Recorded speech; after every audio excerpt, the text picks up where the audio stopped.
Jadi kalau secara harfiah, koefisien korelasi itu merupakan penanda kuat lemahnya hubungan antara dua variabel. Besarannya antara -1 sampai +1. Kalau nilainya 0, itu artinya tidak ada korelasi antara variabel X dan variabel Y-nya. Sedangkan kalau koefisiennya 1, misalnya -1 atau +1, maka itu menunjukkan korelasi yang sempurna positif dan juga sempurna negatif. Jadi kalau digambarkan dalam diagram pencar, R yang nilainya 0 itu menunjukkan gambar yang tidak linier. Yang ini adalah R-nya 0. Tidak ada hubungan antara variabel X dan variabel Y.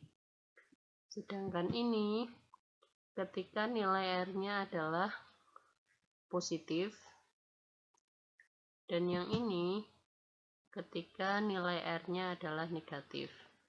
Ketika nilai R-nya, koefisien korelasinya itu adalah +1, maka grafiknya menunjukkan ini, bahwa datanya itu adalah data yang sempurna linier. Sedangkan kalau koefisien korelasinya -1, maka datanya yang ini.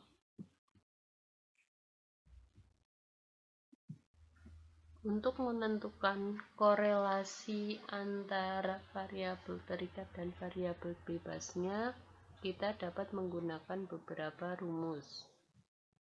Dan itu tergantung pada jenis datanya. Jika datanya interval atau rasio, maka analisisnya menggunakan person atau product moment. Kemudian kalau datanya itu ordinal, maka kita pakainya Spearman atau Kendall-Tau. Jika datanya itu nominal, maka kita menggunakan kontingensi.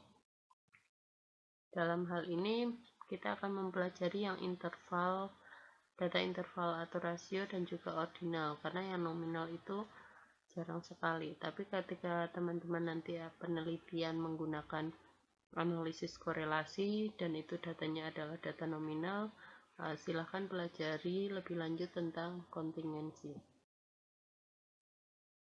Ini adalah contoh-contoh untuk mencari korelasi.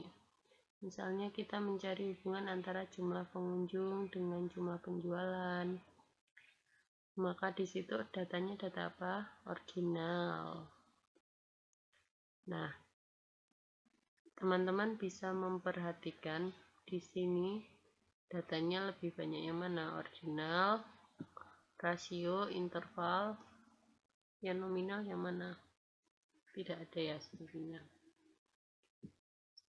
Misalnya untuk yang IPA, apa ya, hubungan antara kemampuan matematika dan nilai hasil belajar IPA. Anggapannya teorinya ketika nilai matematikanya semakin bagus, maka harusnya hasil belajar IPA-nya semakin bagus juga. Artinya kemungkinan kita punya prediksi bahwa nanti korelasinya adalah korelasi positif. Tapi untuk membuktikannya maka perlu kita uji. Ketika itu nilai ordinal, nilai interval dengan nilai interval, maka kita menggunakan product moment. Untuk korelasi product moment itu ada syaratnya. Datanya minimal adalah skala interval. Kalau tadi saya tuliskan interval atau rasio. Dan datanya terdistribusi normal. Karena ini inferensial ya. Nah, untuk tesnya kita menggunakan rumus yang ini. Rumusnya hanya ini untuk menentukan R-nya. R kan tadi koefisien korelasinya. N adalah jumlah datanya. X adalah nilai komponen variabel X-nya, variabel tarikatnya, variabel bebasnya. Y adalah nilai variabel tarikatnya. Rumusnya ini. Nah, di bawah sini ada uji signifikansi. Jadi, seberapa besar taraf signifikansi kebenaran dari korelasi yang Anda uji. Kalau Anda mengujinya menggunakan rumus yang ini, Anda hanya mendapatkan nilai koefisien korelasinya, apakah itu positif 1, positif 0,5, ataukah 0, ataukah negatif mungkin. Nah, untuk meyakinkan hasil perhitungan Anda, dapat menggunakan uji signifikansi koefisien korelasinya. Nah, uji signifikansinya kita menggunakan uji T, nilai T, uji T. Uji T-nya seperti ini. Jadi uji T, kemarin kita sudah bahas pada komparatif, uji T itu digunakan untuk uji beda rata-rata, uji beda variansi. Nah, di sini uji T itu sebenarnya adalah uji signifikansi hasil dari tes statistik yang korelasinya. Contohnya adalah ini, menentukan hubungan antara pendapatan dengan besar tabungan dengan taraf signifikansi 5%. Maka variabel X-nya misalnya tabungan, variabel Y-nya adalah pendapatan. Maka kita hitung koefisien korelasinya menggunakan rumus tadi, R-nya. Silahkan nanti dicermati. R-nya menghasilkan nilai 0,9. 0,9 itu artinya korelasinya positif.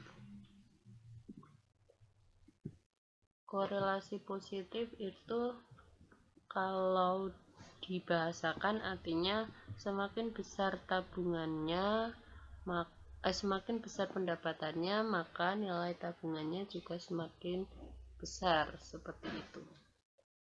Nah, karena tadi kita menggunakan taraf signifikansi 5%, maka untuk meyakinkan nilai 0,9 ini seberapa besar sih? Apakah ini benar-benar valid nilai koefisien korelasinya, maka kita menggunakan uji signifikansi. Signifikansinya seberapa toh? Kita gunakan uji T. Kita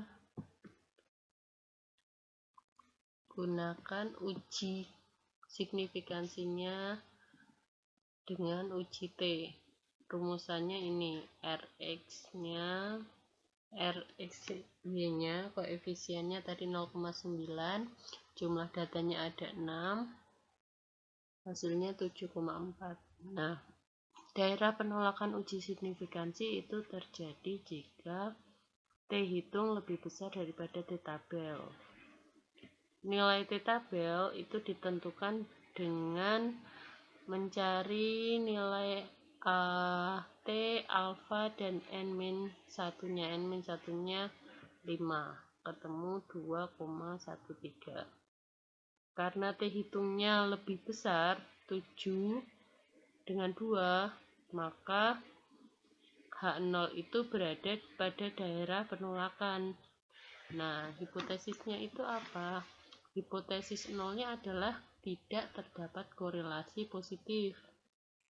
Sedangkan alternatifnya adalah terdapat korelasi positif.